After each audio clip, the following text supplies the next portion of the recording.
सूत जी शिष्य के सहित हरि नाम स्मरण करते हुए वहाँ आए। समस्त शास्त्रों को जानने वाले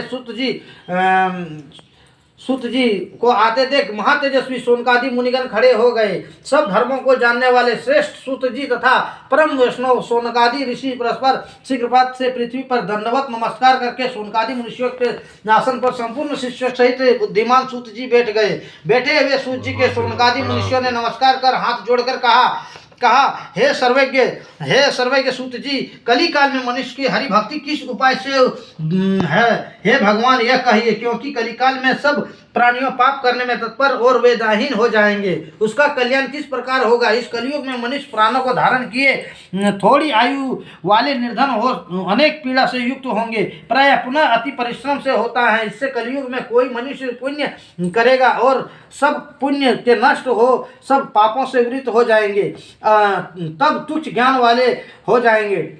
जब तुच्छ ज्ञान वाले मनुष्य अपने सब वंश सहित नष्ट हो जाएंगे। हे सूत जी की तरह अल्प परिश्रम में थोड़े धन और कुछ ही समय पुण्य प्राप्त हो, ऐसा कोई उपाय हम लोगों से वर्णन कीजिए जिसके उपदेश से मनुष्य पुण्य प्राप्त कर सकता है, उसका भागी होता है। पुण्य का उद्देश्य करने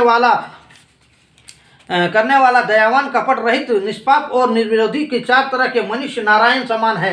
संसार में ज्ञानी होकर जो दूसरों को ज्ञान नहीं देता, उस पर ज्ञान रूपी परमेश्वर प्रसन्न नहीं होते। जो पुरुष रत्न रूपी से ज्ञान दूसरों को संतोष देते हैं, वह मनुष्य रूप में धारण किए नारायण ही जाने। हे महात्मते, ऐसा कौन सा व्रत है जिसके करने से मनवांछित फल होता है? हम लोगों को सुनने की इच्छा है। हे मुनिश्रेष्ठ, आप वेदांत ज्ञाता हैं। आप जैसे दूसरों कोई भक्त नहीं दिखता, क्योंकि श्री वेद व्यास जी के आप शिष्य हैं। सूत जी बोले, हे मुनिश्रेष्ठ, तुम धन्य हो, तुम ही वैष्णवों का आग्रह हो, कारण कि सब प्राणियों को तुम सदैव हित चाहते हो। हे शौनक, सुनो, मैं आपसे उस उत्तम अर्थ को कहूँ